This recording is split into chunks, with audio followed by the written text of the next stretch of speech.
The phones know. Right, I'm live, but I'm not too sure that it's going to start recording yet. So here I am with Rue, although I might end up saying Rachel by mistake. That's fine. That's okay. Right. People call me both names all the time. Right. And then, okay, that's in case.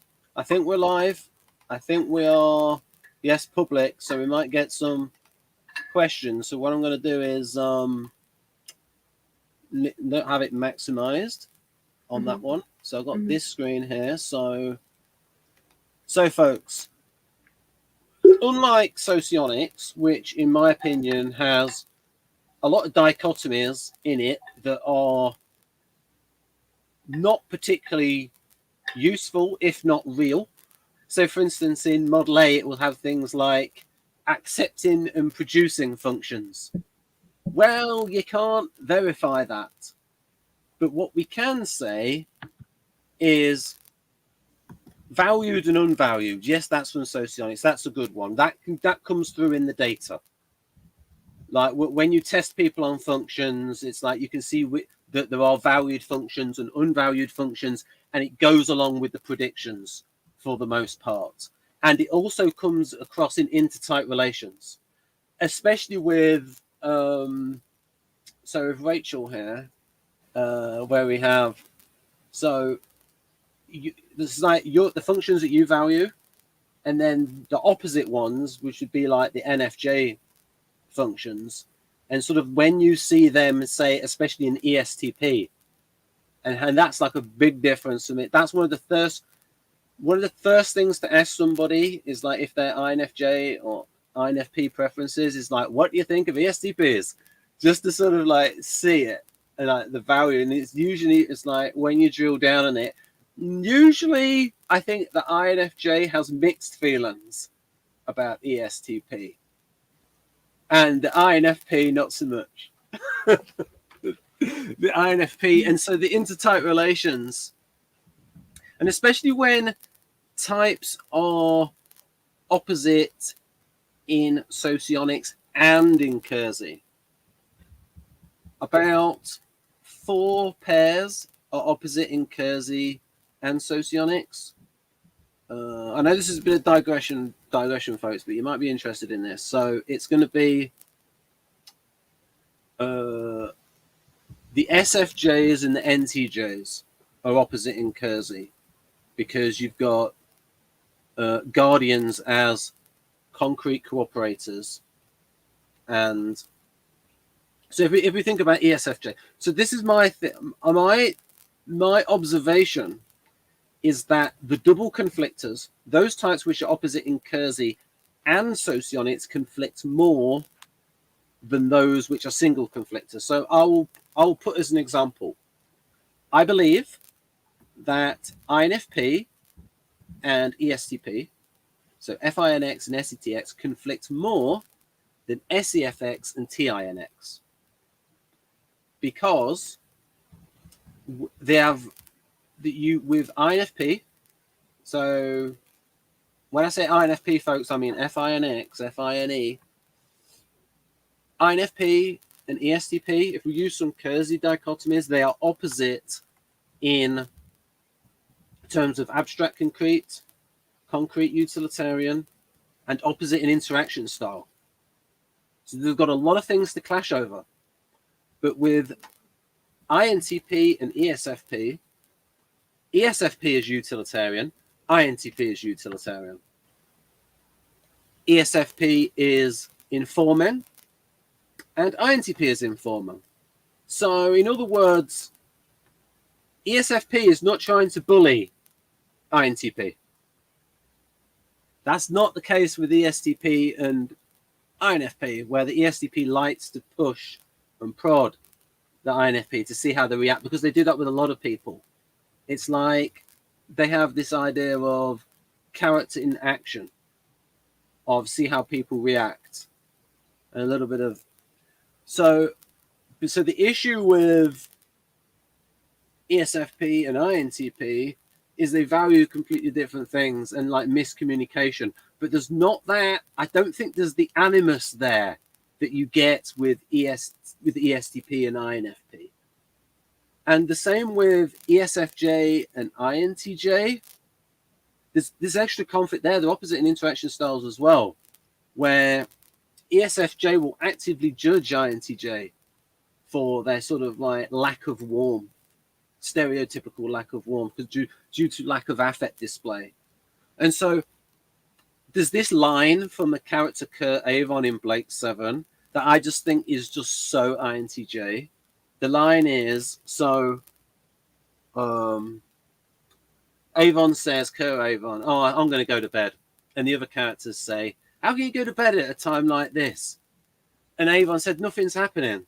Blake's in a tree, Travis is up in another tree. Unless they're planning to throw rocks at each other, I don't see much going to happen before daylight. And then someone says, you're never really involved, are you, Avon? Have you ever cared for anyone? And then he says, I've never understood why it should be necessary to become irrational in order to prove that you care. No, indeed, why it should be necessary to prove it at all. Now, that's completely different from ESFJ, where it's like they want it to be shown. They really like those positive emotions conveyed.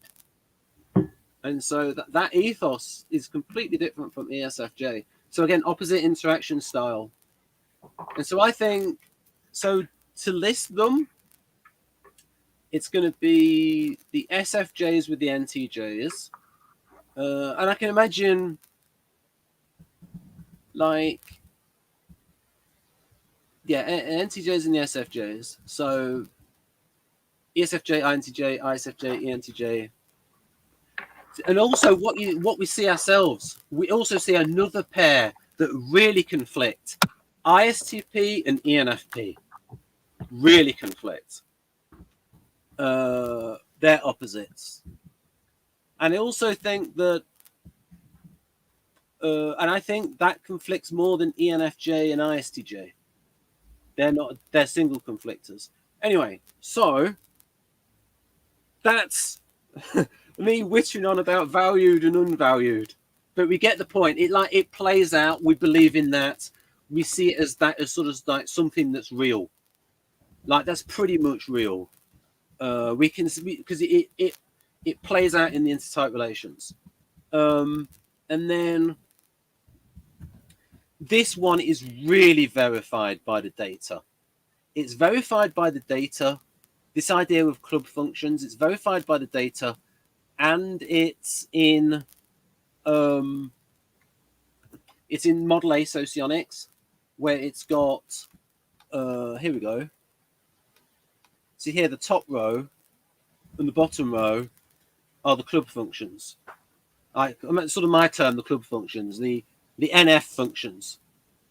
I don't like the calling this ego, super id, and id. That's sort of just ENTP pasted. It's sort of like the ENTP traits of sort of piggybacking on a more well-known idea, but it doesn't really fit very well, but just enough for people to get the general gist. I don't like that. The INTP wants it to be accurate. Now, it might make it harder to understand, but the INTP wants it to be accurate. So, for example, some people, they'll teach in Socionics, oh, this is mental, this is vital, this is, and then it'll go, oh, so you mean that's unconscious? Well, not really. And then they don't talk about it, mental versus vital. It's like, but it's like your TiNx, IFE, and NI are not unconscious. So those rows don't work for me in Socionics. The only thing that sort of works is like ego, where it is a nice shorthand. Like you could say the NE ego types, but I just call that the wheelhouse types. The in your wheelhouse.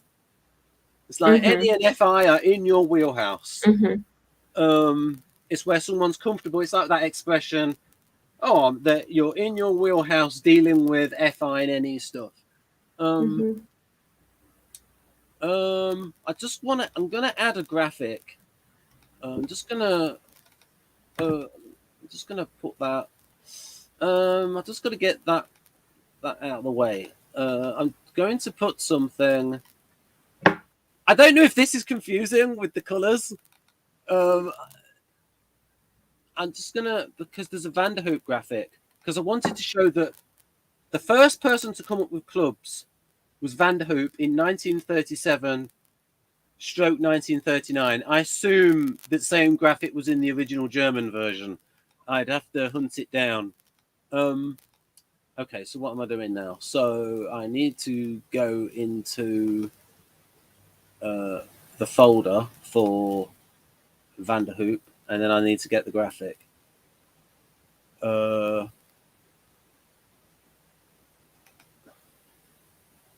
you've seen, so Rachel, could you, like, you know a little bit about my model.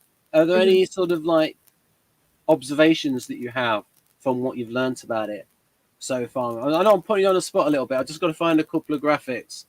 No, that's okay. I think one of the things I'm enjoying the most about it is that I am thinking about these functions like NI and SE and things that I might not normally be considering if I were listening to other people in the typology community. But yeah, I'm kind of curious, how do I use NI on a regular basis? And I could definitely say that I have difficulties with SE. It feels that way anyway.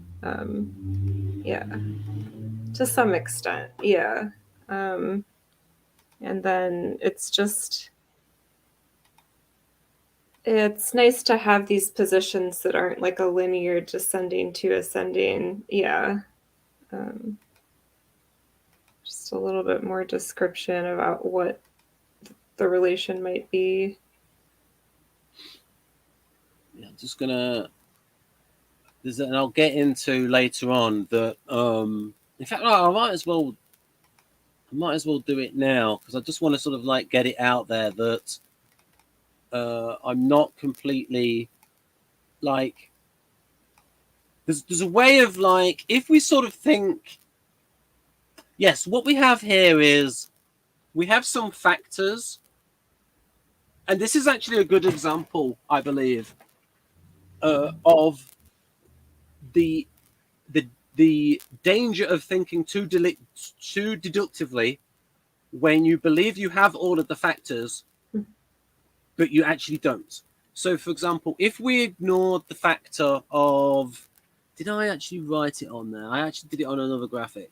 But if we ignored the factor of valued and unvalued, and so we just looked at the situation in terms of default functions and whether it's club functions or not a club function, if you were just going on those two factors, then you would say the two weakest functions are TE and SE in INFP. And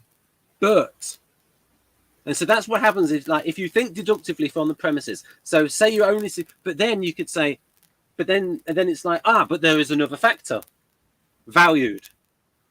So then it's like, well, what is then TE stronger than TI in INFP? That's a third factor. But there is a fourth factor, the social field, as Kersey would call it. What does someone's typical... So there's a thing I'm working on. There's a step in writing when you're creating a character, and usually they have thespians do it, called a day in a life. If somebody was to write, and this could be a task that people could perform at home as an exercise, write out your day in the life, your typical day in the life, and which functions you believe your typical day in your life would draw on. And it might just be that one's particular tasks might draw on their unvalued functions more than this. So, for example, usually TE, like life draws on TE. So, like you got an INFJ, they don't want to do ETE stuff, but in fact, if someone's an INFJ mother, just that role, I imagine. So someone on my channel, Tamsi, like she's going to be doing a lot of FE and SI, more of that than she would if she was like, if she was to just go with her preference, she would be completely introverting and like 4 wing 5 wing 5, totally like cutting stuff out, hermiting, like, and so a little bit more like Jonathan, I might say, because he's admitted to that. But her, in the role of single parent, and she said this publicly, she's had to think about the needs of her children. And it's like, oh God, if I don't cook for them, they'll eat garbage. And so then it's like the role is demanding FE and SI stuff. So it's like, and it's typical of females that, or mothers that get into the role of, even though INFJ preferences, they're going into a role that draws on ISFJ functions, the FE and the SI, the protector. And so that's going to draw on that function. So life development, just that interaction of the individual in the social field affecting someone's development of functions. And so with me, I've got FI here, 7 slots, but I think mine is stronger, is atypically stronger, or rather in certain ways, because of I think it's Trifix related. I think there's a lot of FI with the 6 fix, just because of the worrying and the thinking with the feeling and the ambivalence. And when someone is ambivalent, it's like internally. And the 4 is strong with FI. I mean, there's not many 4s. I mean, 4 is not really going to be in there for ENTP and ESTP because FI polar.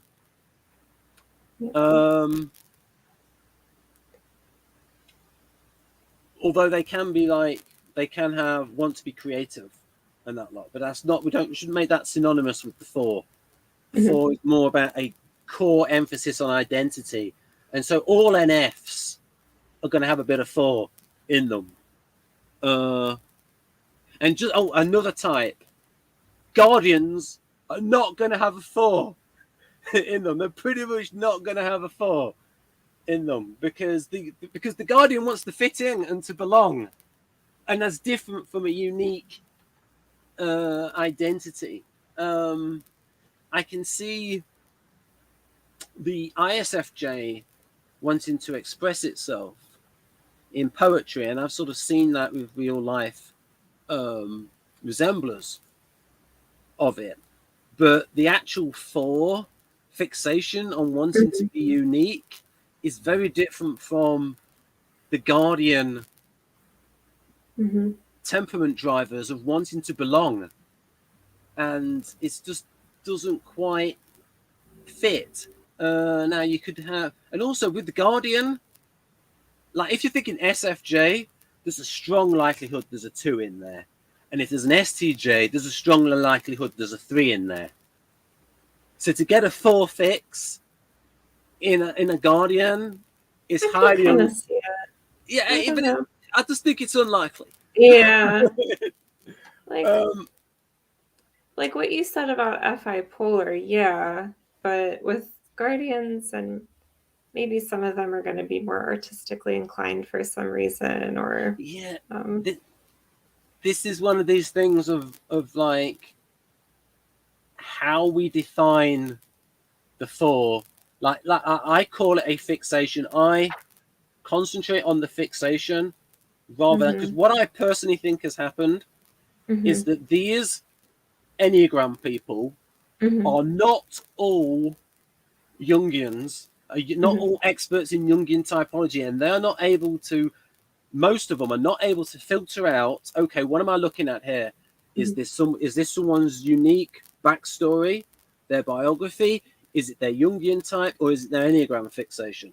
And so I think what tends to happen is features of the Jungian type that tends to have that fixation works its way into the profile of the fixation. So, for example, things that when you read a 5 description, it's like they're pretty much basing it on IT preference types and especially INTJ and INTP. And there's things in that profile where it's like, okay, does that have anything to do with 5, or is that related to the INTJs or INTPs? So it's like you gotta narrow it down specifically to the fixation, and that is part of the issue with whether we think that, say, a guardian can have a 4 in there. In terms of what I sort of mean by that is the reason why, say, an INFP 4 wants to be creative and artistic will be different from why an ISFJ. The reasons why. It's why always these follow-ups with the why. So it's like quite a lot of ISFJs are into like arts and crafts, and I think. And also, I was just going to say, if we're talking about an Enneagram 4 fixation, I tend to see that kind of thing as being on like a deeper level in general, and the ways that that could kind of become like a behavior. Like it might be a 4 who's acting like they really feel a need to be unique, but I don't know. I think I know 4s that just have other ways that they express like the fact that they feel very different. Usually it's that kind of thing, and that can come out in different ways, and I don't know. But yeah, I see what you're saying, where it's like if it's a SFJ, probably more likely to than 4. Yeah, and also like the way they express themselves creatively. If they are an artist, if you've got an SJ artists, like Kretschmer listed classicists, so it's like they're looking towards good form, like oh, and the artist would like want to emulate the masters, or what they've not been brought up by artists, and it's like, oh, paint like this, or ironically, you could, I don't know if it's ironic, interestingly, I'll say, if you've got, say, artisan parents that were drumming into the ISFJ, oh, you've got to be unique, you've got to be, it's like, maybe then you might get the behaviors, but then the ISFJ is doing it for their parents. It's like, yeah, I love the room for talking about all of this stuff. Like, I guess it makes me wish that some of the conversations we're trying to pick apart the way people's functions show up with their Enneagram, with how they were raised and all of that. Yeah, it's those 3 factors.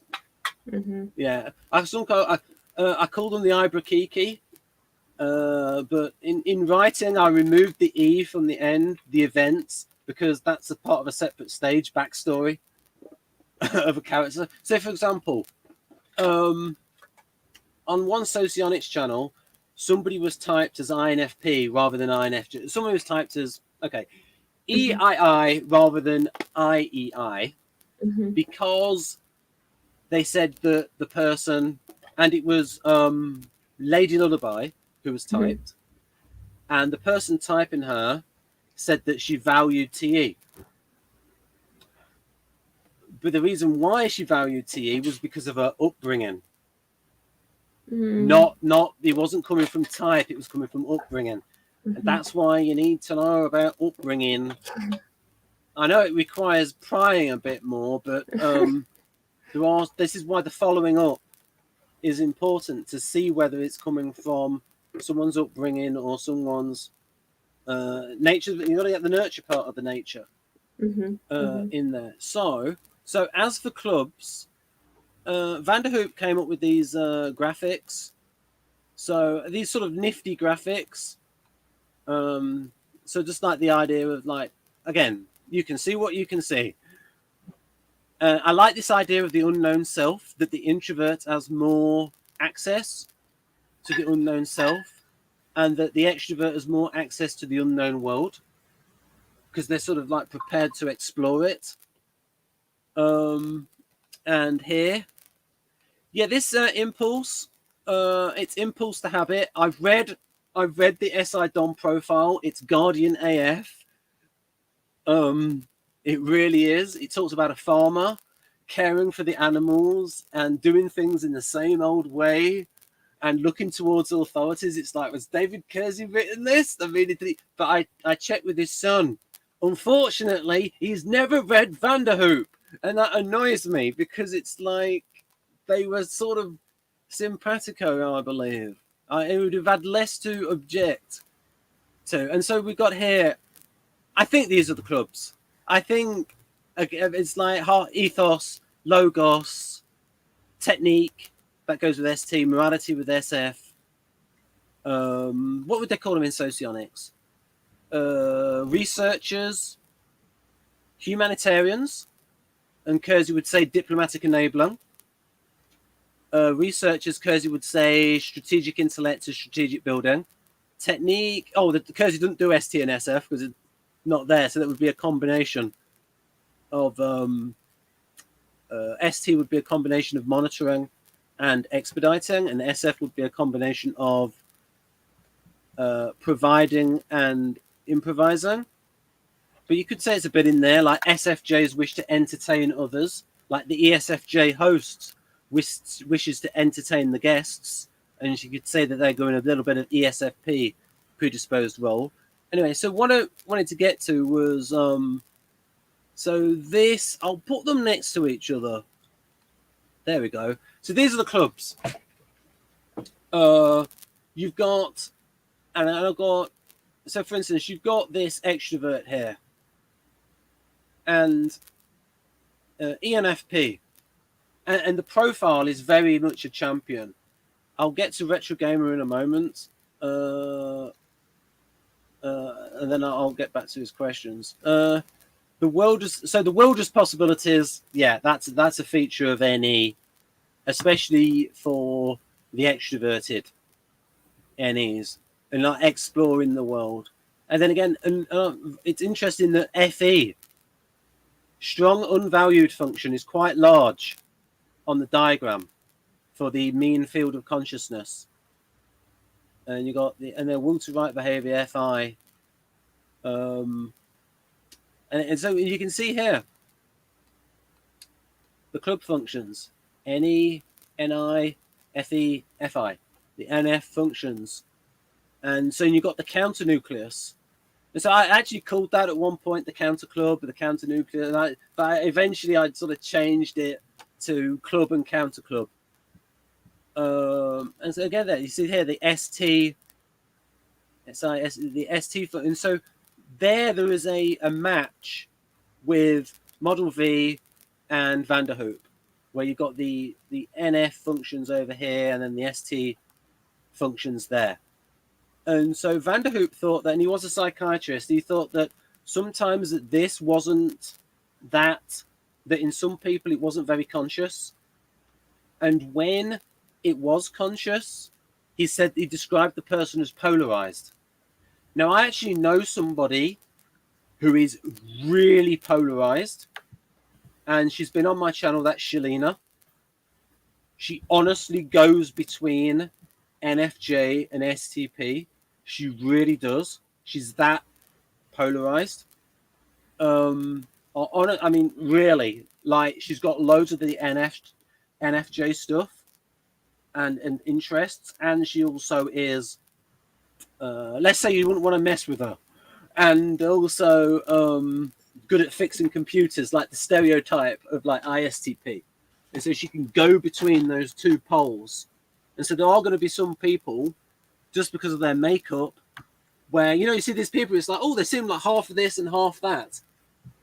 And now sometimes that can be development, where it's developed their counter club. Oh, KT, which KT is this? Oh, that's nice. Beat you to it. Well, I'm glad I have a limited number of fans out there. It's nice to know. It's quality that matters.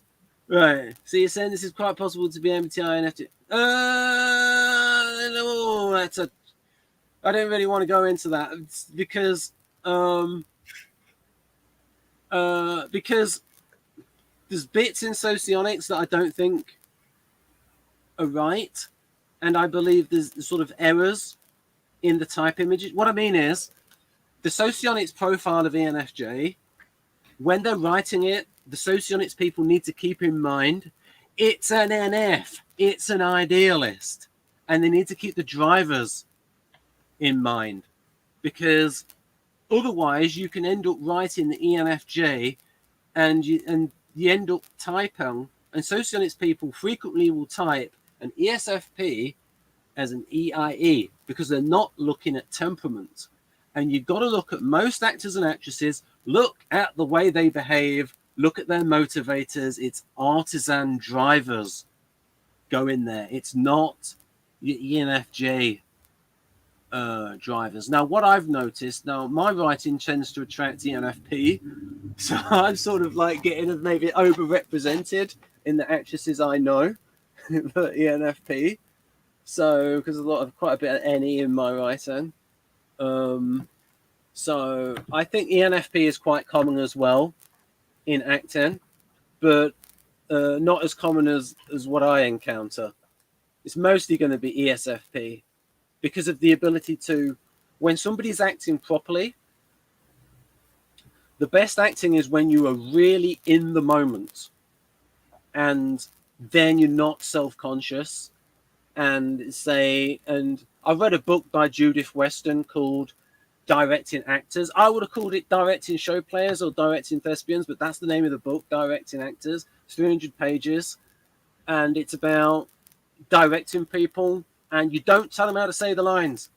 You sort of like, if you want them to be angrier, you sort of like, well, what about you try and wind them up a bit? Like you remind as if somebody in real life, you wanted that somebody, say someone was being naughty in real life and they wanted someone to be angrier, they would remind them of the things that happened to get them angry. And that sort of director would do that by reminding them or asking questions, right? Working on the motivation to get to the result rather than telling them to say it like this, because then they concentrate on saying it right and then it becomes a self-conscious performance. It's got to be done from the inside out.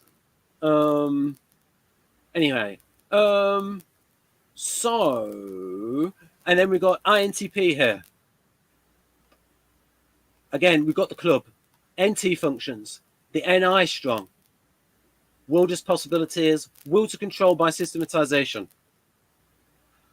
Now, I personally think Van der Hoop and Carl, I do believe Carl Jung was most likely INTP. He just went very NI towards.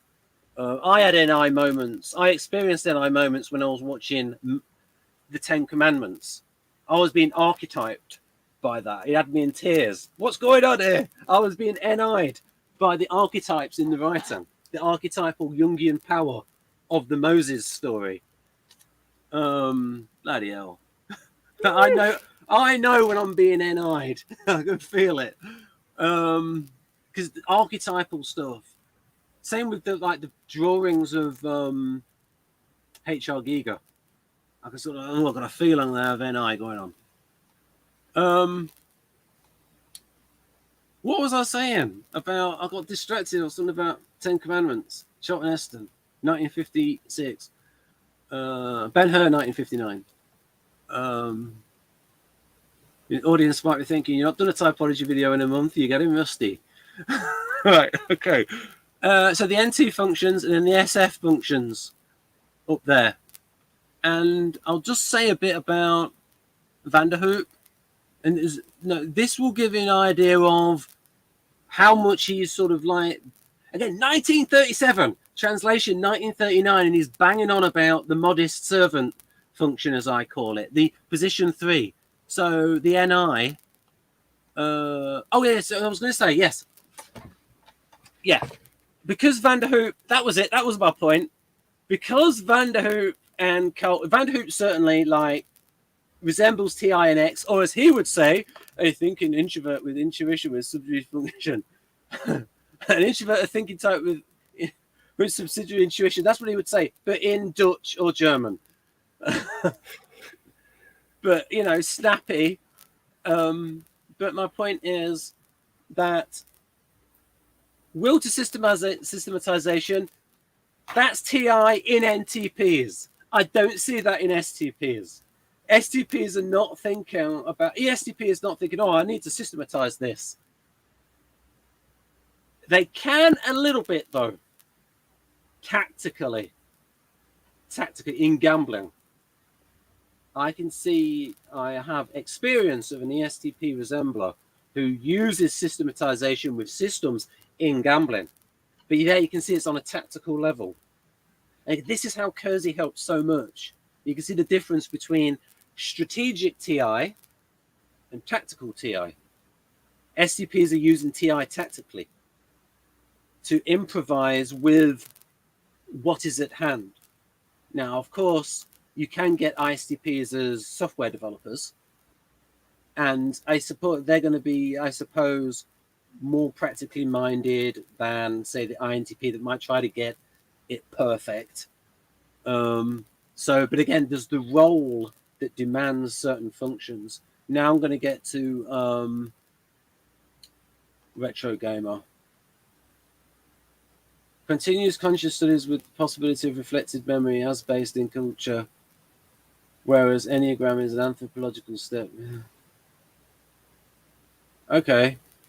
Yeah, this is how he talks. Right. Right. Jungian functions, information processing organs oriented and acting. Information processing is a bit weird because you've got semiotics going on there. The INTP polarity, okay. What he means by that is the counter club. It's just a pole.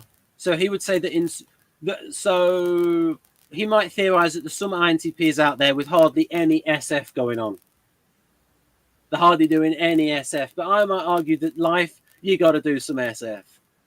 You know, they're not, unless they're like completely, I mean, there might be like some might be an INTP in the past where, okay, maybe INTP monk. I think a lot of INTPs became monks hundreds of years ago because that's where the books were. That's where the books were, in the monasteries. And it's like with scholasticism. I think that's a bunch of INTPs pretending to be religious. St. Thomas Aquinas, all that. That's basically, they're doing philosophy dressed up as religion there. But like I said, I mean, those INTPs, they want those books. Because before the printing press, it's the monks who were like writing out books by hand beautifully. It might like take them a year to copy a book out. So anyhow, I wanted to say about the NI in INTP. That's the NI DOM. NI DOM? Why have I put NI DOM there? Oh, an introverted intuitive type. Right, and then we're going to compare it with the INTP. In an introverted intuitive type, his own inner activity has the strongest influence in consciousness and is experienced as inspiration. These inspirations often appear to arise. Thank you, Fate. Is experienced as inspiration. These inspirations often appear to arise from the unknown self, but occasionally are attributed to a spiritual power external to the self. Okay. So Van der Hoop, it would digress too much. In Van der Hoop's book, he's got like 6 features of intuiting. I might put it on screen, but I don't want to get digressed too much. But then again, NI and INTP. Logical forms are experienced as something vital, originating in the self, and intuition makes it possible to arrive at a new vision of spiritual relationships. Yeah, Van der Hoop was a bit religious. And then he has something that Van der Hoop there, where, and then he's got it, situational use of NE. In regard to the world, such individual is hampered in his vision by seeing it for the most part through the spectacles of his own opinions and conceptions. Good metaphor. It is true that when he is in a more extroverted mood, situational, his intuition will act more freely. And for this reason, the world will occasionally appear, even to this individual, what it constantly appears like to the NE DOM, to the intuitive extrovert, namely as a mass of possibilities and tasks. And so there's a better example of, say, how ENFP uses FE. And, oh yeah, this is Van der Hoop with talking about what it might be like when FE is more integrated into the personality of INTP. Where there is greater freedom in thought, we get a morality founded on principles and reason, capable of giving rise to fresh insights into the life of feeling. The ordinary orientation of the introverted thinking type may, as a consequence of this kind of complication, undergo considerable alteration. And he writes about himself that he's become polarized. But I mean, it makes sense. Like, he's dealing with a lot of feeling as a psychiatrist. Unfortunately, he died in 1950. So that means all of his work should be out of copyright now, because it's 70 years later. Carl Jung died in 1961. Anyway, so this would be an example of I think this is FE in ENFP. From the various possibilities to which polarity gives rise, I will select one other example. So polarity, folks, in ENFP is the ST functions, the counter club, the counter nucleus in the field of conscious orientation. An extroverted intuitive type with feeling as its secondary function. So this is NEFX. The mean field of consciousness of such an individual will be mainly occupied by the world, which reveals itself as a mass of possibilities and relationships, the NE, offering a constant succession of tasks to be performed. These tasks are, in such a case, mainly related to matters concerning feeling relationships, NE with the feeling. Where extroversion is marked, there will be a dependence on chance ideas and encounters, giving rise to changeable, somewhat superficial enthusiasm for all kinds of opportunities. Come on, folks, that sounds ENFP. Oh yeah. Oh yeah. I have a friend in ENFP who's like constantly talking about how she met me, and it was like a really wonderful coincidence, synchronicity. Yeah. And then she turns to the next friend at the table. It's like Same story for all the friends, I think. Yeah. And then these people often possess a remarkable ability. And so this is, now think of Kurz's role, the advocator, the champion. So what he meant by that is the champion of causes. And if you want to be rude, the social justice warrior that you can get with the NFP. These people often possess a remarkable ability in the presentation of ideals and plans in a vivid manner. The champion of the cause, the advocate, the advocator, making use of their personal relationships to realize them.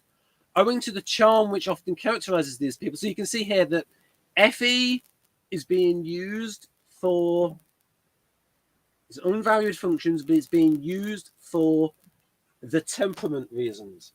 It's part of the temperament to advance the cause for idealistic reasons. So the FE, in order to express. Now, another reason they're going to use FE is like you get the NP, no, not the MP, the EP mindset. And so you get that.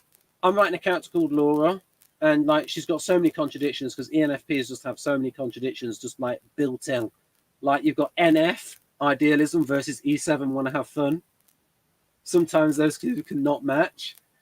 And you've got EP, want to have fun, like lots of options, versus the NF, want to be a bit more consistent. Those things are opposite. And then there's other things, and also with the TI Polo as well, the TI vulnerable. It's like they're not going to spend a lot of time thinking about getting everything integrated and into a congruent system of values the way that INFP would really want to be congruent in that. Seen you alive. Thought I'd say hi after chatting that one night. Okay, she might have bon the one that appeared in a previous video. I can't remember. I have had a foul up. Let me go back to ENFP. So this is the ENFP using FE. And then a bit more here. Feeling and intuition are combined. Again, the clubs. And the persuasive force of their intuitions, they are capable of exerting powerful influence.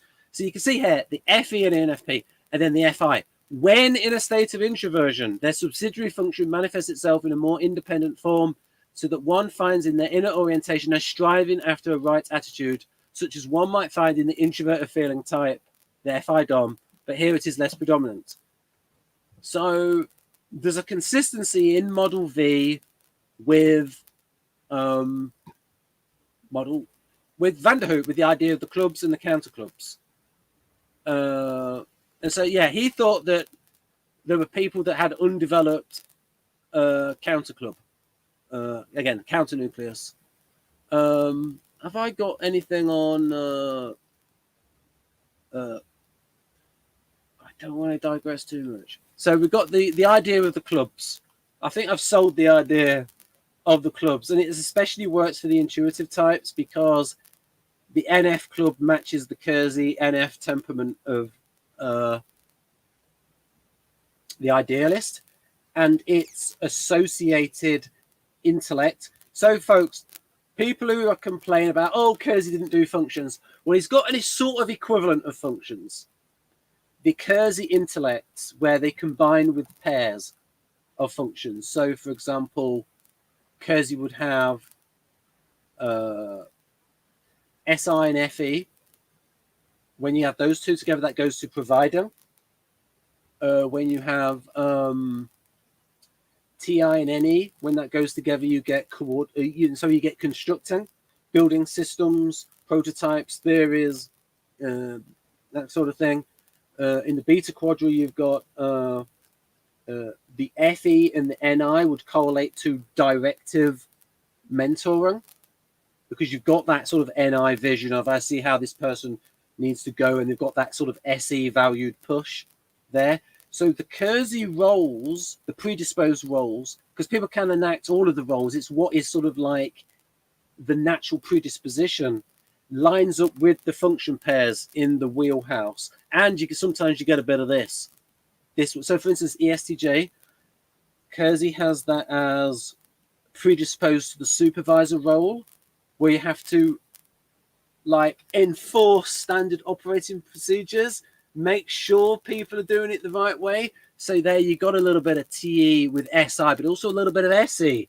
Enforce standard operating procedures, like the drill sergeant, the sergeant major, the actively making sure that artisans are doing the work that they should be doing, like in the foreman or foreperson rather.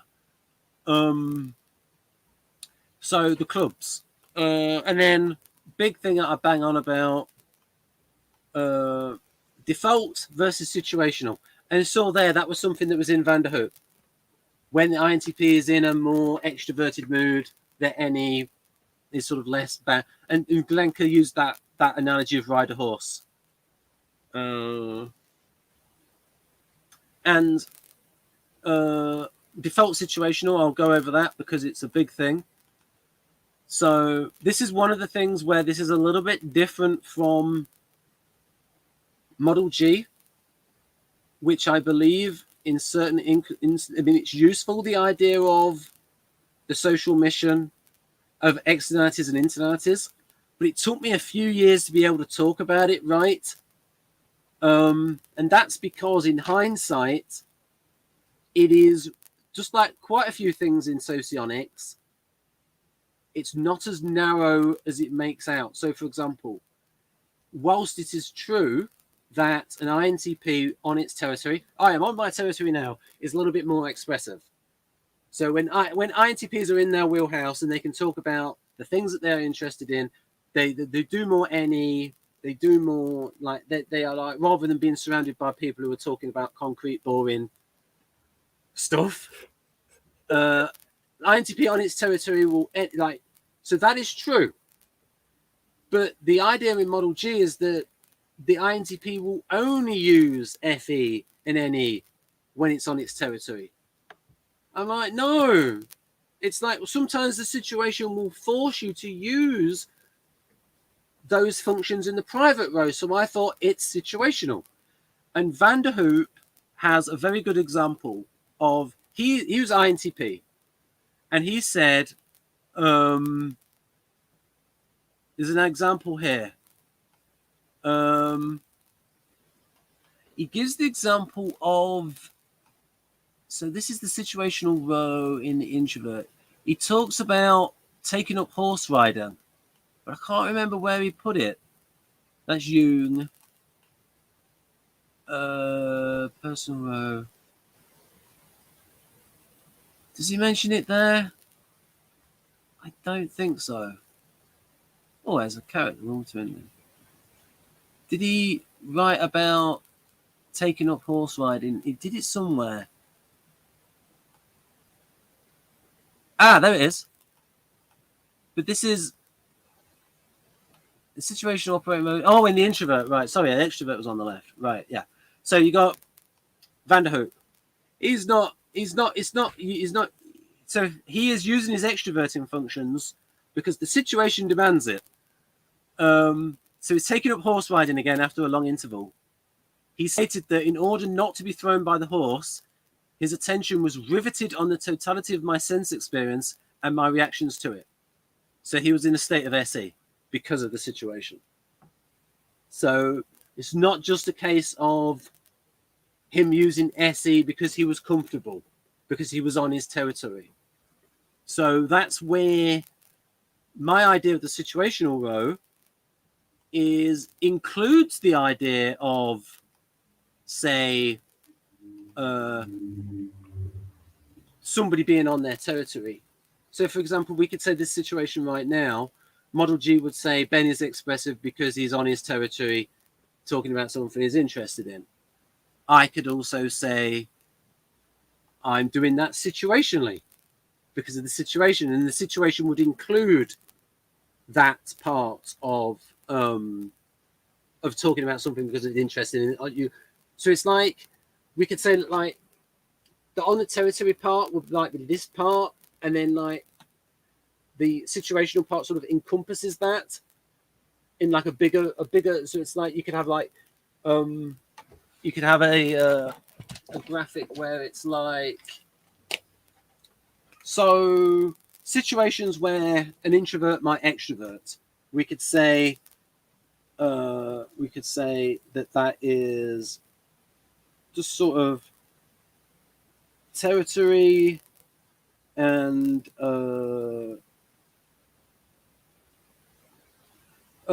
might need to be a subset of it. But it's all situational though. So what would I call that other one?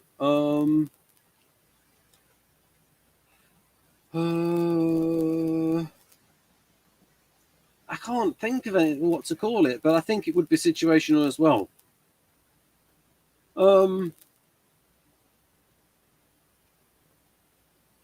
Role. Okay, role. If we say role, but the role is part of the situation. So yeah, I'm sort of saying that you could sort of write in here situations where, say, the introvert has to extrovert, and they're not all going to be on when the person is on their territory. So, for example, Galenka might say when the INTP is interacting with its friends, then it becomes expressive. But what happens if the INTP has to interact with other people, say it doesn't know, because of the demands of the situation? So, for instance, you might have an INTP, like something as Linda Berens. I think she resembles INTP. She was training to be a counsellor.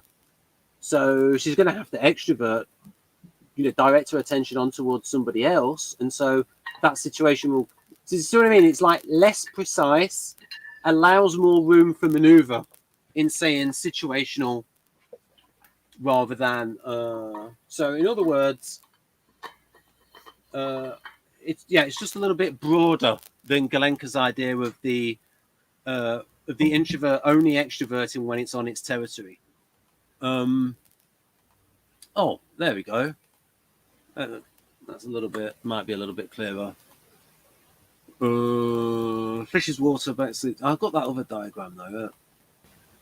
I'll go back to that because it is coloured, and then I can put the graphics in. So, anyway, I'll quickly go through the because I like to talk about sort of people. So I'm very Jungian with introverting and extroverting, and I'm like really emphasizing the process that you are.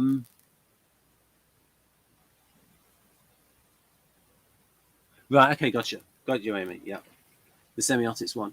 So what I'm going to do for this, instead of going through this all again, I'm going to sort of like just say to people, like, if you want to pause that and look at it, because I did a video where I went through this with Haley, I think it was like number 8, after Socionics number 8, where I really go through this in depth about the introverting. Oh, right, sorry, this is going to be the extrovert. So talking about the default extroverting in the extrovert, and then examples of extroverting, and then here default introverting in the introvert. And again, I suggest people pause to read that and then consider. And then again, I added some little bits to explain what Jung actually meant by introversion, because I've got it from other areas in his book, that he really meant subjective. He really, really did. And I'm going to prove it in a moment. Again, this is the proof. Here, he talks about the predominance of the subjective factor. Boom, home run.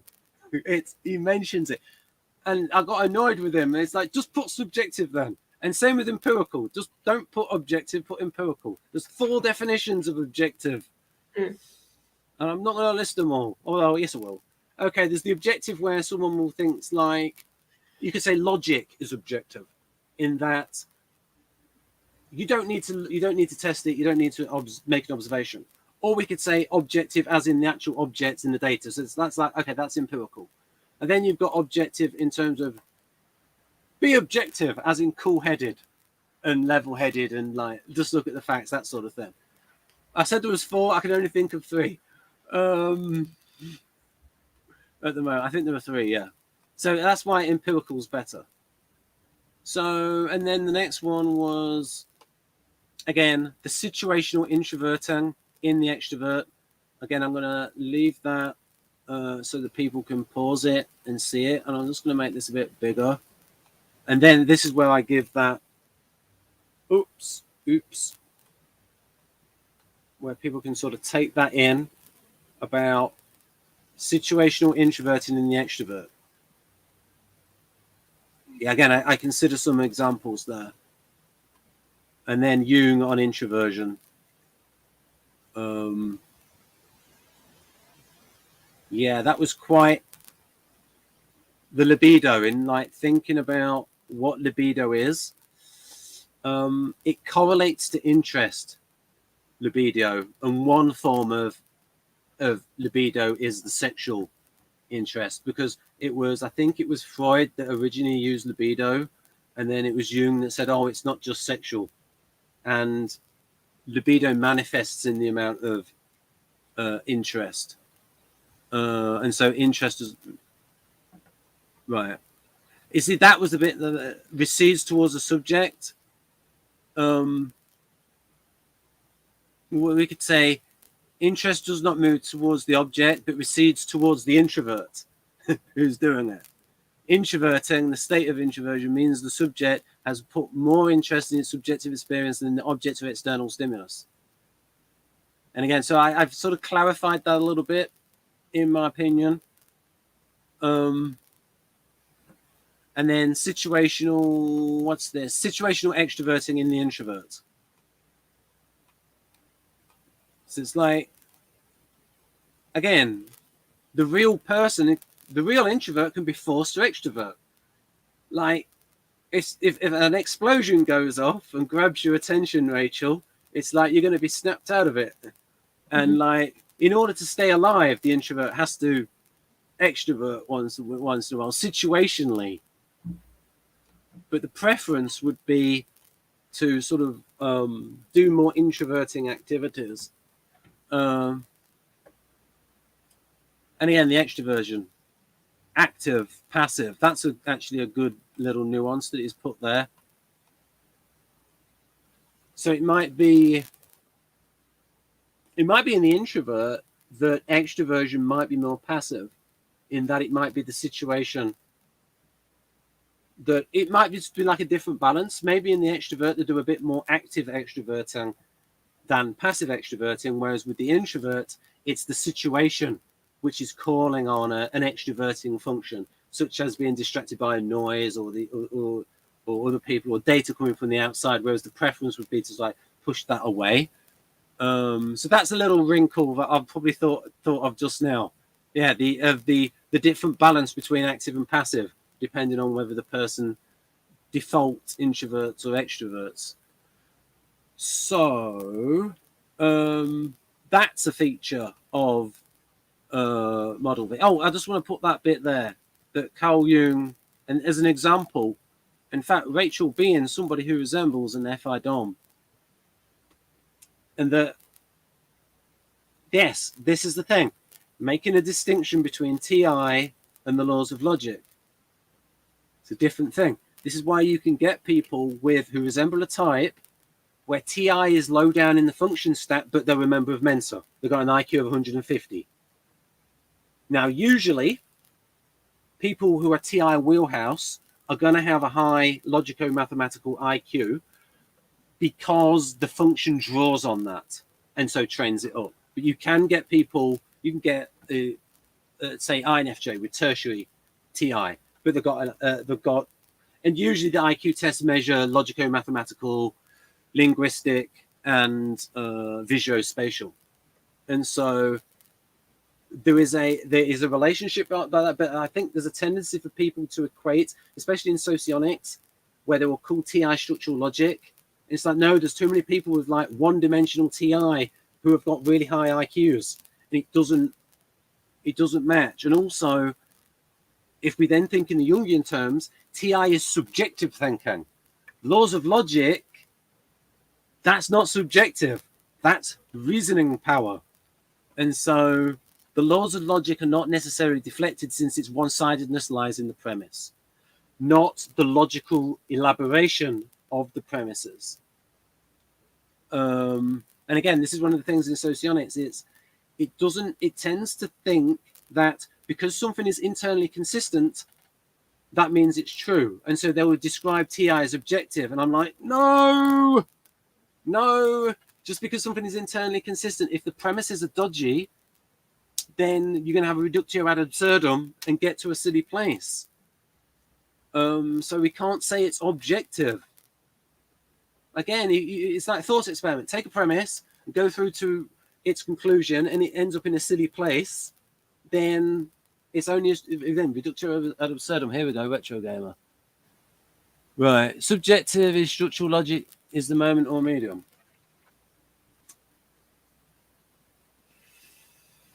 I have to go through that later on. It's a bit of decipher. There's retro gamers, especially when I'm doing an event and I have to stop and concentrate. Anyway, so getting back to the Vanderhoop INTP, and like just like really taking his idea of the rings and just like going and like going extra with it. But again, that would be a digression. Another one. So again, so the three things in Model V, I can say that these organizing principles are almost real. I'm prepared to say they're semi-real, in that the valued and unvalued, there's so much like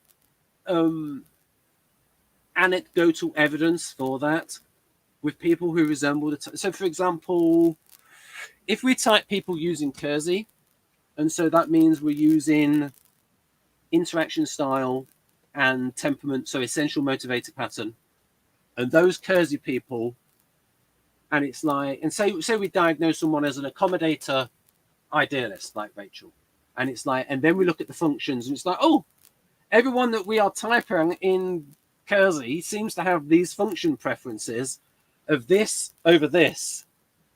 And so it's like, okay, there's something to this idea of valued versus unvalued. And especially if we drill down and we get to that thing of, is this due to someone's backstory, especially their upbringing, or is this valued, unvalued? Why are they doing that particular action? So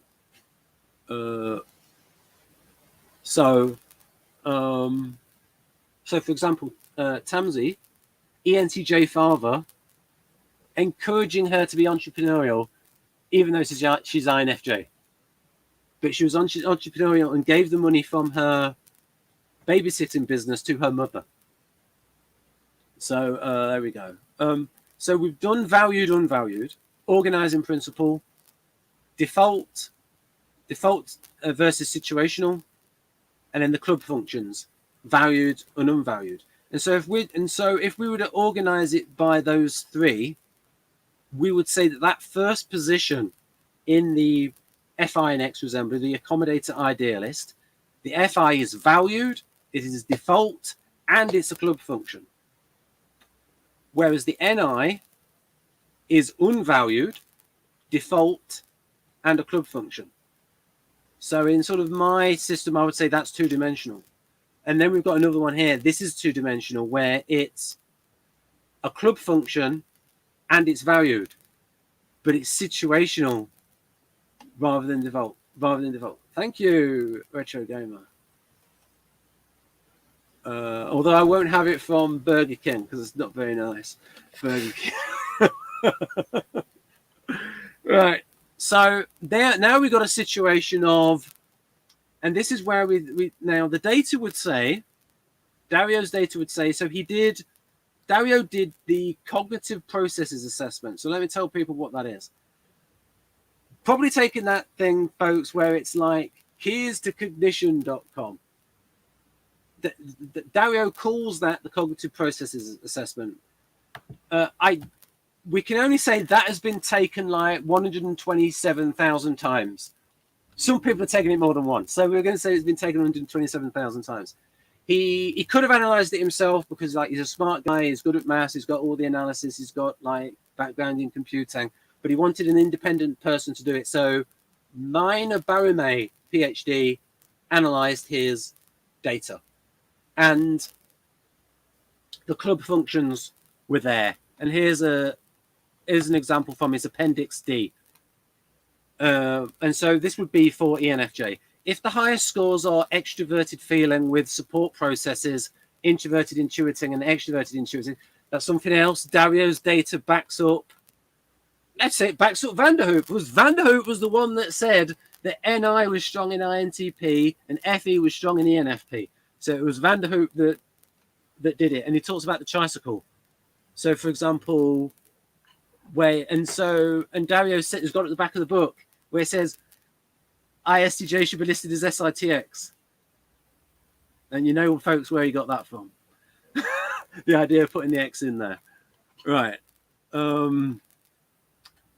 And if you get somebody out there, please get the ebook of Dario's book, The Magic Diamond, to see if he has credited me in Appendix D. I've not been credited in the print version, the printed version. So yeah, if the higher scores are extroverted feeling with support process, introverted intuiting, and extroverted intuiting, then the bottom half is usually home to lone scorers, sensing and thinking. That correlates with the counter club. Again, that's Vanderhoop. So I will say where my influences are from. And I do it as a little bit of a appeal to authority. Well, it's in Vanderhoop. Well, it's in Jung. Well, it's in Model A. But it worked for Martin Luther King Jr. in the Bible, in the Constitution. Right. So the clubs, and also the clubs are consistent with Model A. Ego row, id row. That's where you get the. This is like the people just join in now. Again, club functions, the strong ones, 4D, 3D, like FINE, the NF functions in Model A. So the club functions are consistent with Model A, and they're consistent with Vanderhoop, and they are consistent with Dario Nardi's data. Club functions. So in the arrangement, I think, well, let's put these ones together. It makes it a little bit easier, so that roughly the order of the functions is roughly 1, 2, 3, 4, 5, 6, 7, 8 in terms of strength. And in fact, I might be able to put the full graphic on because it's got the slot names, it's got the slot numbers on it. Yeah. Club functions. I don't know how much people can see that. What is that like? What's your viewer experience like, Rachel, of that graphic? I have a hard time reading the small text. Right. I mean, if it's like this small, I mean, like, yeah, come on, yes, of course. But which bits? What about Wheelhouse, Unsung Allies, Hot Four? Can you read those? Yeah. Right. It's just that. Yeah, I mean, flipping egg. I mean, if you apart from the super small text, yeah, it's just because it's got the numbers on here, Mm-hmm. and so, and of course the 3 names that I use for this position. Binary is interesting because it does frequently appear as binary, that position. So with the data, I just wanted to go back to the idea of like when something is about when it shows up in terms of the ordering of the functions. I could do it like that. Yeah, I think if I try and get it a bit more, yeah, that's pretty much it. So, like I said, if you discounted the factor of valued versus unvalued, you would say that these two are the weakest functions because they are the what did I call them? Situational counter club functions. Situational counter club functions, and these being default club functions. So another way of thinking about this is if you've got an IN type, they're going to have SE in this bottom corner if they're an IN type. If they're an FI type, they're going to have TE. If they've got FI here, they're going to have TE here. They've got FI there, they're going to have FI there. And so it's like the opposite is down in that corner. And that's something that Dario... So, like I said, the opposite function of this... Yeah, like again, NI, SE, FIT, the one that is most opposite of it is going to be in that corner. And so the EF types will have TI there. So ESFJ will have TI there. ENFJ will have TI there. ESFP will have TI there. ENFP will have TI there. So we can make some sort of predictions. That lines up with other models. But in terms of the numbering of the positions, part of me is like I said, if you were to ignore valued and unvalued, and if you were just to think deductively, you would say, okay, NI is the second strongest function in INFP. But the data is NE. And because it's valued. And again, people do things for 2 reasons. 1, either the situation demands it, or 2, they like doing it.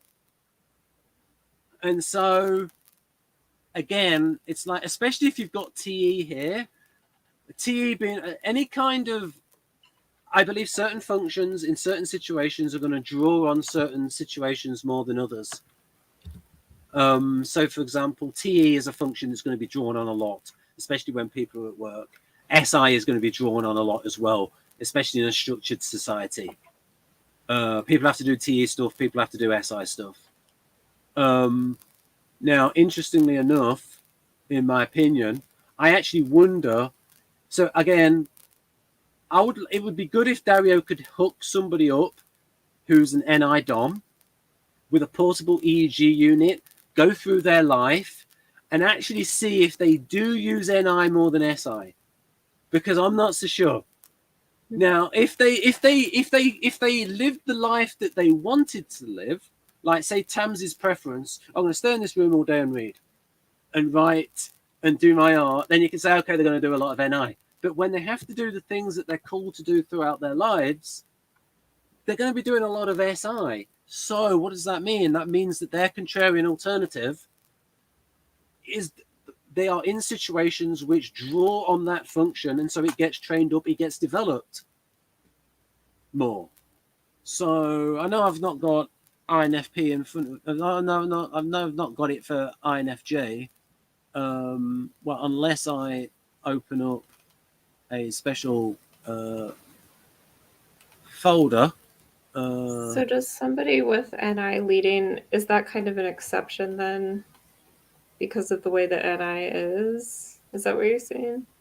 No, I'm just sort of talking about the demands of life might very much affect how much they're able to use their dominant function.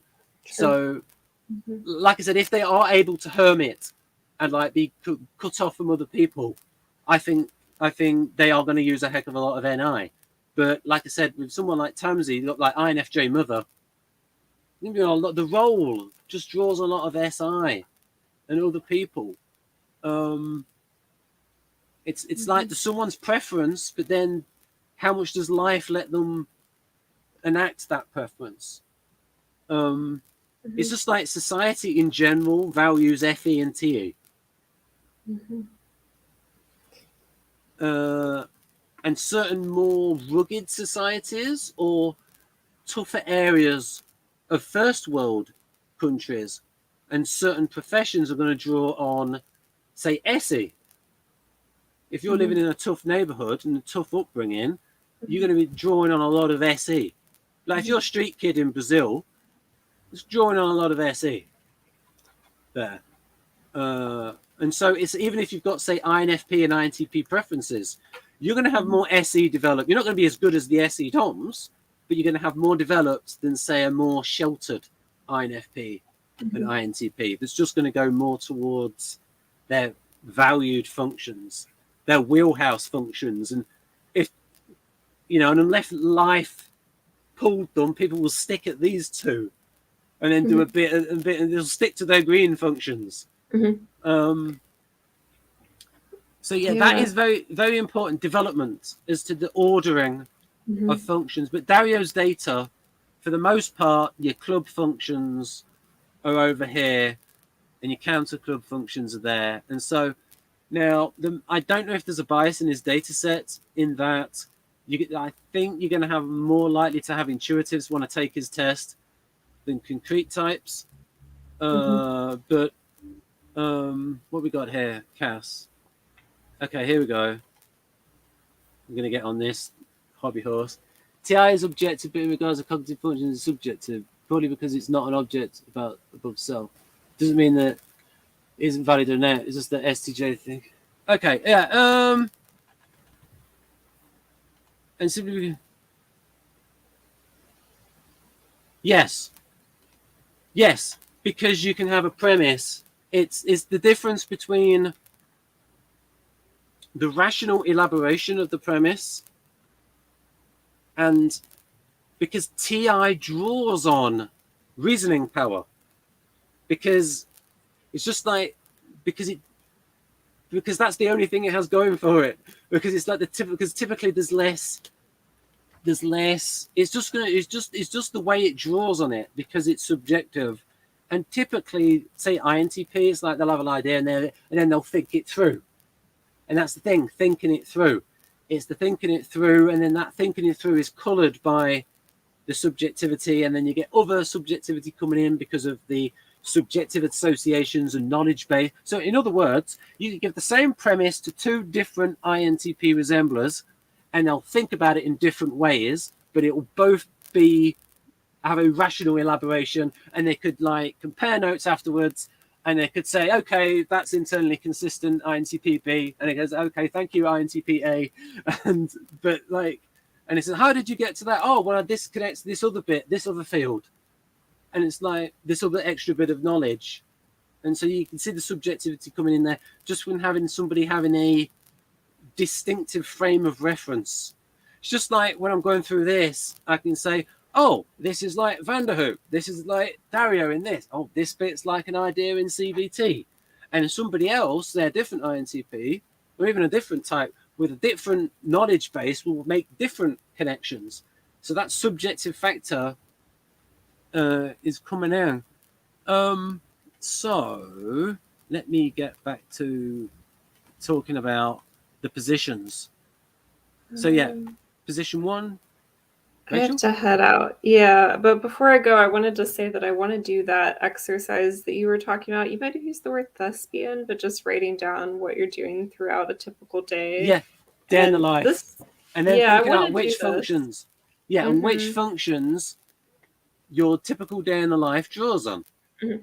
And And I was just going to say, I appreciate how you're bringing in like what life is demanding for you to be yeah, using, because I have a job as a wedding videographer, and I think that when I'm doing that, I'm using a lot of SE, and I've actually talked about like I like that I'm in the moment when I'm working these jobs. Time passes by very quickly, my reflexes are good, but it's because I'm doing that job, and it's a sense of how yeah. important it is, and yeah. And there's a neurological correlate to that, in that Dario will say someone's job affects the brain, and he says Mm-hmm, it especially shows in Guardians. mm-hmm, mm-hmm, Like that their career is etched almost on the EEG activity. mm-hmm. Um so yeah, I'll just say about the magic diamond, like that's the data. Yeah, that's cool. Like I said, 96% of subjects showed tricycle configuration in the top 4 processes. Mm-hmm. So, and the tricycle is again for ENFP. So, in other words, if all of the subjects were INFPs, 96% of them would have FI, NE, and NI in the top 4, or FI, NE, and FE. Interestingly enough, in the top 4. So that shows that this backseat driver function can be strong. So, and again, there's another a bit of evidence there for the clubs. And again, clubs is consistent with Model A. So my organizing principles in Model V are not wacky, pulling it out of thin air, accepting and producing kind of stuff that you get, or in Model A, oh, this function's situational, this function's no, they're all situational. Every single function is situational ultimately. Even if you have got a default preference, ultimately they are all situational. All functions are situational. It depends on the task. So it's like, so really these are default and situational, and these are situational. Again, that was something. I know you got to head out. I was just going to wind up with. So one of the reasons why I think like this is this, and it took me a while to learn the difference, but now I really bang on about it all the while. The difference between type and role enactment. So I can give you an example of atypical role enactment done in a typical way. ISTJ artist. Artist is not a typical job for ISTJ. Accountant is. That would go towards their predisposed role of the inspector, the monitor inspector. When you have an ISTJ artist, this is where Imogen on my channel talked about her brother and how his approach to art was different from hers. She has ISFP preferences. He was very much by the book. So there you go. Atypical role enactment in a typical way, by the book, in the Guardian way. So again, it's and that's something you can look at, folks, when you look at the Kersey roles, and you can correlate them to the functions, and it's like, which functions does this role draw on? So ENTP, if we look at the role of the inventor, and you actually got to make the prototype, make the product, you're going to draw on TI, NE, and TE. That practical thinking, TI, NE, and TE. Or I got better examples. So here we go. Mentoring. When the ENFJ is mentoring a group of people, again, FE, NI, and NE. When you're counseling someone, FI, NI, and NE. Not as much FE, but I think some FE is going to be in there. Some FE is in there. Sorry, I got it wrong. NI, FE, and FI. Not No, NI, not using much NE. You probably use a little bit of NE. Again, all using all the club functions. And so there are these. And so what I've noticed is that if you think about the Kersey types and look at their predisposed roles, I'll tell you what I'll do, Rachel. I'll just finish off with that. How much have I got? 5 minutes, 10 minutes? 5 minutes, yeah. 5 minutes. I've got the timer. There we go. Got the timer. I've got to get a particular graphic on screen for folks. Vanderhoop, not Vanderhoop. We're looking for Kersey. I've got a folder with 53 subfolders in it for different typologists. Kersey. It's going to be in personology. Oh, yes, that's right. Translating between Kersey and Jungian codes? No. Oh, yeah, actually, yes. I'm just going to... Actually, wait a minute. Drag that over there. Copy. That. No, not that. That one. That one. Up there. Where's it gone? Is that it? That's it. That's it. There we go. No, he's going to... I think he's going to... Yes, it died. Right, I'm going to go back. All right, invite. The pressure is on. Now the SE Polar is coming through. I'm going to bumbling around, making loads of mistakes because the pressure's on. Oh, no, there's only 4 minutes left. Right. Right. I wonder what this graphic is. Is it this one? Actually, once you've gone, I might go through some of these questions with people. So, yeah, this graphic is from Kersey's most INTP book. So, again, what I was saying before about role enactment and functions, the correlations between the intellects, the roles, and the functions. So if you were to ask people, the educator, this is a diplomatic role. You're working with a group of people like FE, your FEM people. You got, you know what I mean? Like you've got, I think like FE is involved with the teacher role. And you're guiding students. Yeah, a little bit of NI in there. Intuition of development. Maybe you need some NE as well. You like ideas, communication. Maybe a little bit of counseling. A directive. Oh, that's another thing. Directive. The NI. All the NJs are directive. Because you've got the NI and the SE. Whereas if you value NE and SI, you see more options. And so it's like if you can see someone does things they could do it in 3 or 4 ways. You're not really going to push them and say, you must do it like this. Whereas the NI, it's like, no, I know you should do it like this. So you get more directive. There's a correlation there. There are these correlates. Again, advocator, collaborating role, more options, informing role. Could do this, could do that. NE, FI. And again, the mediating. I would say mediating is a bit of like a harmonizing subfunction of I never asked about subfunctions.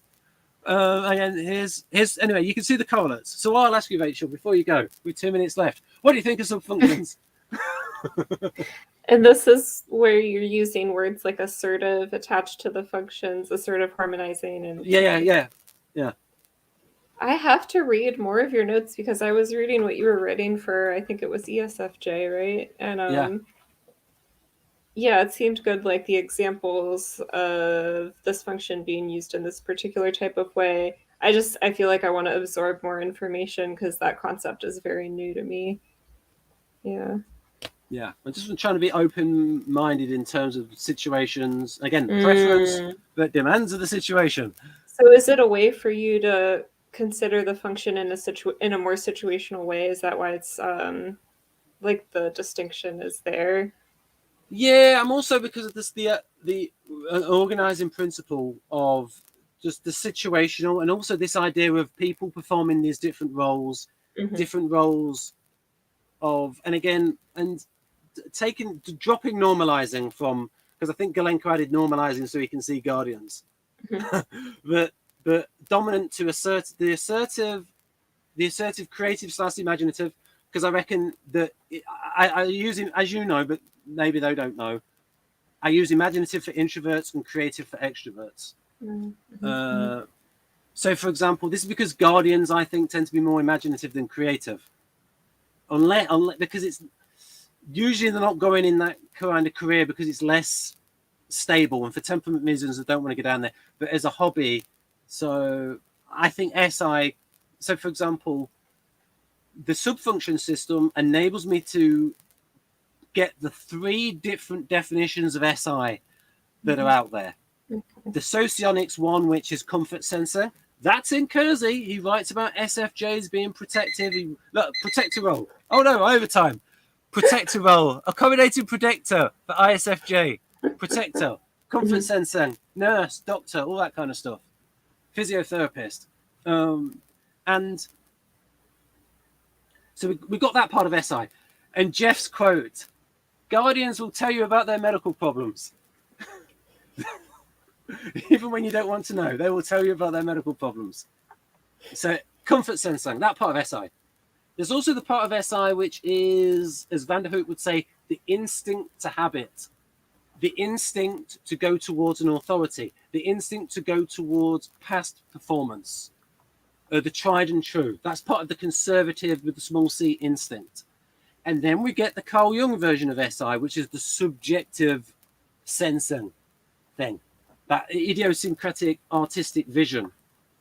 And one of the questions I ask when you type somebody, you think they're a Guardian, you ask them what they think of description in novels. They love all that sensory description, like the stuff that you get in Game of Thrones or, A Son of Ice and Fire and Lord of the Rings. All of that description, because it's so evocative for them. And one of the questions I asked them is, can you imagine smells easily? Yeah, they can. I have to concentrate hard to imagine a smell. Other senses are quite easy, like taste or like, but smell.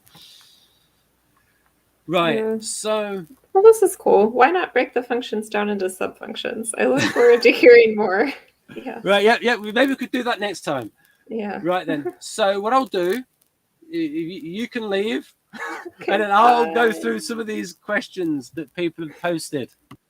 See what I've got here. Right then. Let's put that back on. So that, in fact, I'll show the. Is that going to die? Right. I'm going to go through these. I'll go through these. Right then. Okay, 6 viewers. So I'm taking questions now, folks. I'll probably give you another 20 minutes. Let's get the timer. Because I want to get this under 2. About 25, 20. I'll do it about 20. Right, 20 minutes. You've got 20 minutes. So, Ronald continues conscious studies with the possibility of reflective memory as based in culture, whereas Enneagram is anthropological step down to the level of children. Okay, yeah, but the thing is that they've changed the theory of Enneagram away from the parental upbringing as sort of like a response to early development, because apparently the Enneagram practitioners had their own children, and they sort of came and sort of thought that it wasn't due to, say, certain features that we get taught in the earlier Enneagram books, like I've got one actually. This is one of the earlier ones, 1994. If you're into NLP, the Enneagram and NLP, so something like, so this is sort of like what Alex is referring to. Childhood theme concern, that's it. So the 1, be good in order to stay out of trouble. They experienced being criticized or punished a lot, had premature adult responsibility, and were rarely rewarded. So again, the earlier Enneagram people thought that it was that the Enneagram fixation was due to the childhood theme, those early childhood years, but that has sort of moved away a bit. Okay. Oh, I'll put that one on again like that. Thank you very much. And then INFJ and ENFJ. Yeah, it's not about being. If we talk about resembling, and then we talk about typing, and then we could talk about diagnostics. Someone could be diagnosed differently because the diagnostics are different. But I would argue that one of those would be a misdiagnosis. or we might say that somebody might be borderline, and it's like, okay, I know this person's like beta NF, and they are sort of directive. And then we can sort of bring in things with like subtypes, and so we can get sort of like borderline things going on. But then I would suggest you look at the polar function. And also, this is the thing. This is a thing to look at between INFJ and ENFJ. Energy level. ENFJs have a lot more energy than INFJs. Also, with that SI polar in ENFJ, they sort of wear themselves out, stress-related illnesses, that sort of stuff. ENFJs have a lot more energy. You got EJ versus I little p. IN types usually low energy. It's just that INTJs spend their energy really well and are productive. And no, let's go through this. Happy to take other statements. Okay, so there's new comments at the bottom. Jungian functions, information processing, organs, orientation, acting, innate nature from trait bases. Well, if we think more about semiotics and information, it's a bit more useful. So, for example, you have to, like, again, with the word empathy, different understandings of it. It's going to be slightly different. INTP polarity of Van der Hoop is the polarity of the SF functions in Van der Hoop.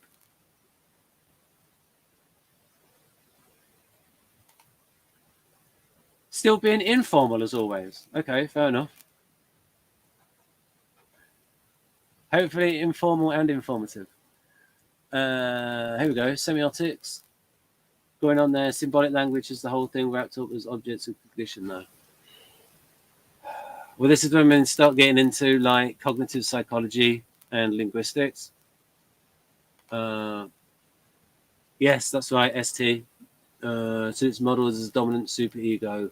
It's containing the function attitudes. Yeah, you just switch them. Okay, Amy Lynn. Okay, semiotic socionics, yeah. In the workplace, I'm INTP and working in healthcare with patients. Yes, right. You're going to be. That's going to develop SI. It's going to develop SI, and feeling. SF functions are going to be developed with that. Whereas if you were working on your own in a sort of a research way, like as an INTP philosopher, and you didn't have to do any lecture on, like again, you're going to like stay in the NT functions. Right. Okay. Very surface level interaction, which maybe is in the person. Yeah. It's going to be like sort of like limited use of narrow use of FE, situational use of FE. Okay, the medium, the introvert. Have you ever thought of discussing what functions are objective and subjective with? Oh, no. Yeah, well, his system doesn't make sense to me. It's based on false premises. Yeah, because all he does is say that something is objective when you're being level-headed, and it's subjective when you're... No, he uses subjective to mean someone's partial, and he uses objective to mean impartial. But Eric is not impartial with his assertions. There's always going to be the subjectivity there. So this is like TI propaganda. That everything that TI comes up with is objective and impartial and impartial and not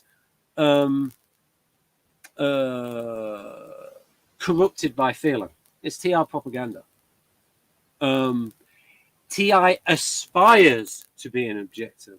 Now, I would argue that Austrian school economics has reached a point where it's objective, as in really, really, really true. And someone like von Mises, like when you can have statements like, if you increase the money supply, that is inflation. And it's like, you don't even check that. That is damn true. That's like, this is where I get like the proper TI. But TI aspires to objective, just to get there through pure reasons, like a priori kind of reasoning. The problem is that a lot of TI thinks it's that, but it isn't. It's very rare. Like the Uber Duber TI that's really good. Right. Yeah, he just means partial and impartial. I watched his debate with Jack. That's all he means by it.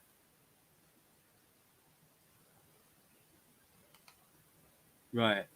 He doesn't do temperament enough. Yeah. Thank you. Right. Text is very, yeah. Right. Why do I use rather than one dimensional? Because the reason why is because those ones don't tick any of those boxes. Because SE, for example, is so I use dimension like Robert McKee. So dimension as in contradiction, as a dichotomy. So it's unvalued, situational, and counter club. It doesn't tick any of the boxes. So that's why I did it as naught. Because if it's one dimensional, what does that mean? In socionics, that refers to experience. And this is just a way of them to get out of it by saying, yeah, I'm not big on that time, situation, norms, experience. Well, SI is associated with norms all the while, and SE doesn't want to go with norms, and TI doesn't want to go with norms, and so it messes it all up because it contradicts temperament, and you don't want to contradict temperament. Because the reason why is because you can check with someone's motivations with people who don't know about temperament and like check it out and try and falsify it. A theory should be falsifiable. There's a lot of stuff in socionics where it makes it not falsifiable.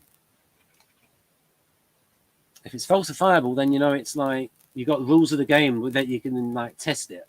And then when it doesn't hold up, you can like dig deeper and find out, okay, why doesn't this hold up here? And then you can sort of look, okay, is there an enneagram, is there a trifix situation going in here or a backstory thing? Dig deeper, and usually it holds up. Because usually the temperament is there. You can have atypical functional development because of someone's job that leading to functional accentuation, but the motivation is usually going to be, the temperament usually be the, like, stay the same. Although there is a relationship between the functions and the temperament. And I'll show that in a moment. I've shown it before, like functions used in a temperament context. Right. Yeah, I don't use those four dimensions. I just relate it to those dichotomies. Fate. TI is objective, but in regards to it aspires to be an objective.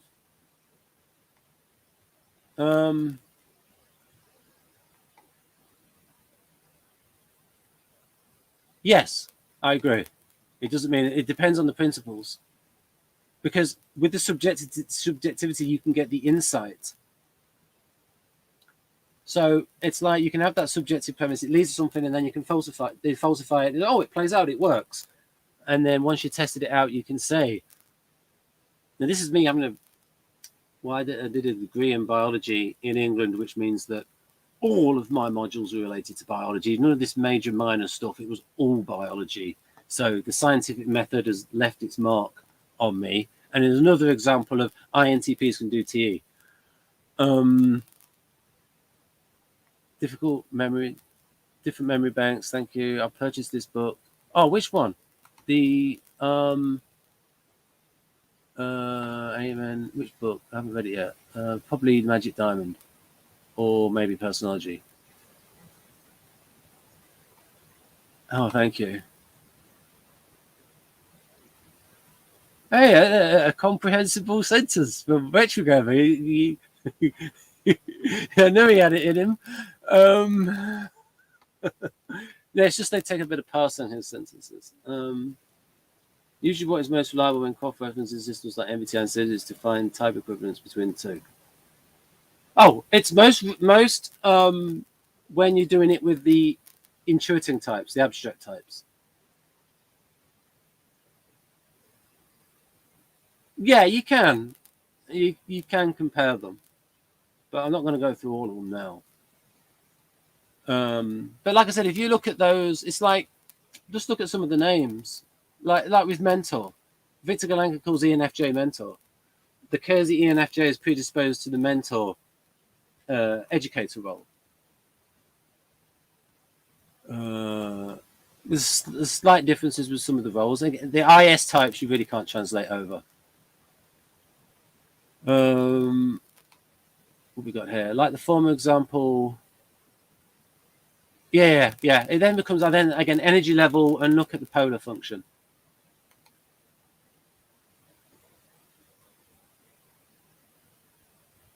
Yeah, again, but look at I'll refer you to my previous statement. I think TI can be very.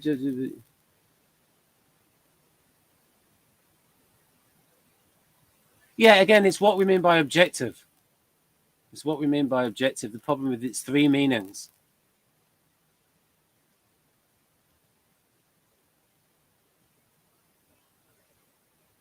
Yeah, and if you've got a lot of the options there. Right. Okay. She's maybe answering.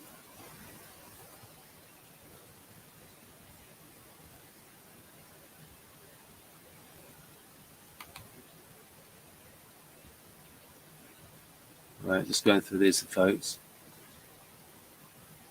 Right. Right, okay.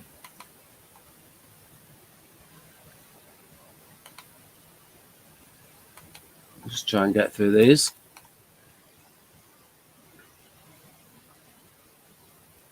Okay.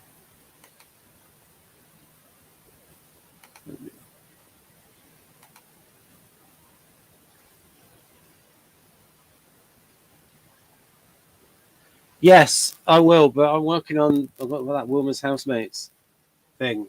Eventually, I hope to do the ESFJ, and I hope to do a book on with the Wilmer's Housemates where it's the characters, and also talking about the profiles. It would be INTP probably wouldn't be in there in the first edition because there's not an INTP character in it, but there is an ENTP one, Wilmer, and an ESFJ one. So I hope to do that, but I'll go do the housemates stuff.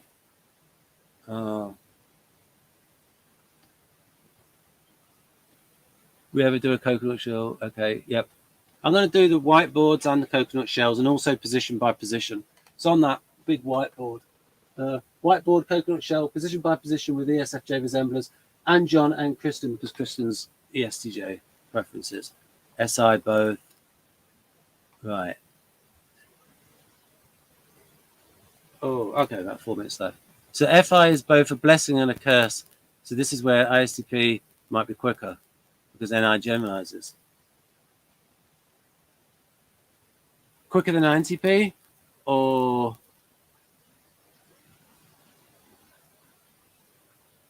is that?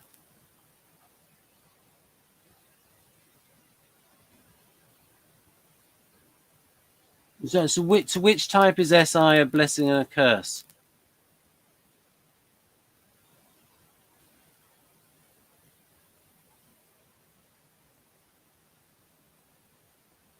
Right. There may be less thorough in that case, but they'll be quicker in deciding because their third is NI. Maybe just again. Also, if you're talking about quicker in deciding for ISTP, what's the predisposed role in Kersey? Expediters. STPs are the best at thinking quickly in a situation, especially of a object-related nature rather than a people-related nature. Part of the temperament of artisans, and these are all features of instinct. If you think of the self-image of the artisan, artistic, audacious, adaptable. And now the ESTP is artistic in the way they play people. But again, there is a bias in Kersey with the artisan descriptions where they're all towards sort of a creative, say, subtype. And so the ESTP Well, the ESTP profile that Kersey uses in Please Understand Me Too is biased towards the promoter when unhealthy, the con artist. And then you sort of then they go towards other roles that are sort of outside of the correlated predisposed role, which is correlated to the intellect. So in Kersey, there is something to take note of: the type versus the intellect and the predisposed roles which are related to the intellect. So, for example, the INTP, the top intellect in that. So this is like Kersey's functions. The top intellect for INTP is strategic builder. And within that intellect, and Kersey did the intellect because he did a PhD on intelligence, and he thought that it wasn't fair to a lot of people that had intelligent roles that didn't fall into the big three that IQ tests concentrate on: logico-mathematical, visuospatial, and linguistic. So he did that. He abandoned that and did a PhD on something else, and then he sort of developed this intelligent roles, and the intelligent roles being related to the temperament, and each temperament usually having an associated intellect. So the artisans usually are best at tactical manipulating. The guardians are usually best at logistical safekeeping because they're predisposed to it. NFs usually are best at diplomatic enabling, although you can get NFs that are interested in the arts.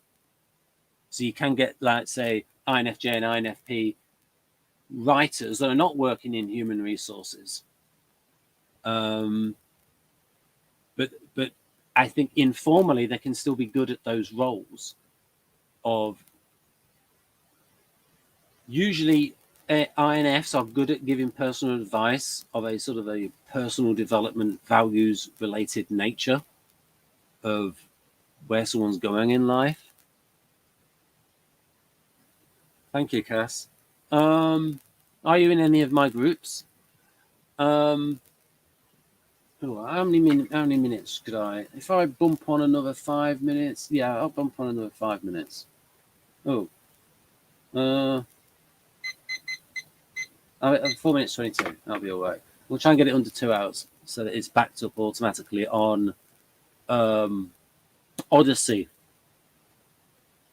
What was I saying? I've forgotten what I was saying. Prompt, please. Prompter. Where's the prompter? Oh, is there any graphics? Oh, yeah. The dimensions. Oh, yes. If you were to map the Model A dimensions onto Model V, and I would say that it makes more sense than Model A. Wait, it's going in this. With mine, it's like, okay, 4D, 3D, 2D, 2D. So if you just want to map on the Model A dimensions, again, it makes more sense. What was I saying? I can't remember what I was saying. I'd need to be prompted, or maybe another question. I might have something to show about. Oh, what I'll do is, for those interested, I'll show you Vanderhoop's 6. Oh yeah, these are my scores. So you've got FI high up there, but the other ones, what's in the bottom? There are SF functions. Three of the bottom 4 scores are SF functions, and the NT functions, I mean T middling, but you've got there quite high. But again, this is self-reported, and there might be a tendency for people to overrate their valued functions compared to their unvalued functions. What was I going to show? Something to do with Vanderhoop. I can't remember. I'm fading. What was I going to show? I was going to show something. What was I going to show? I don't know. If we go to this,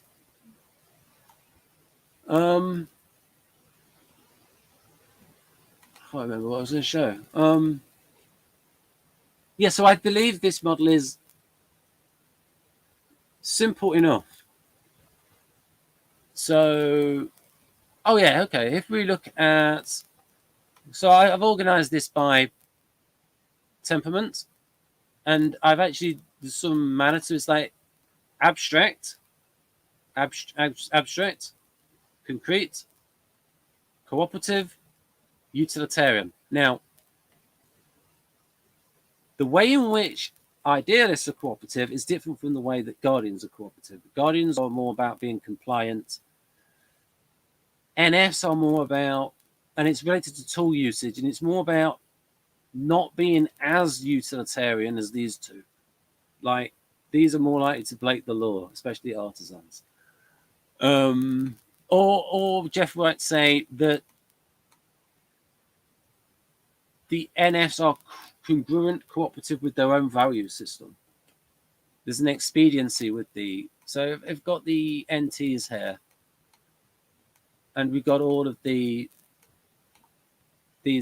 club functions, TENE-NITI. They're all strong. They're all on that left, or can be strong.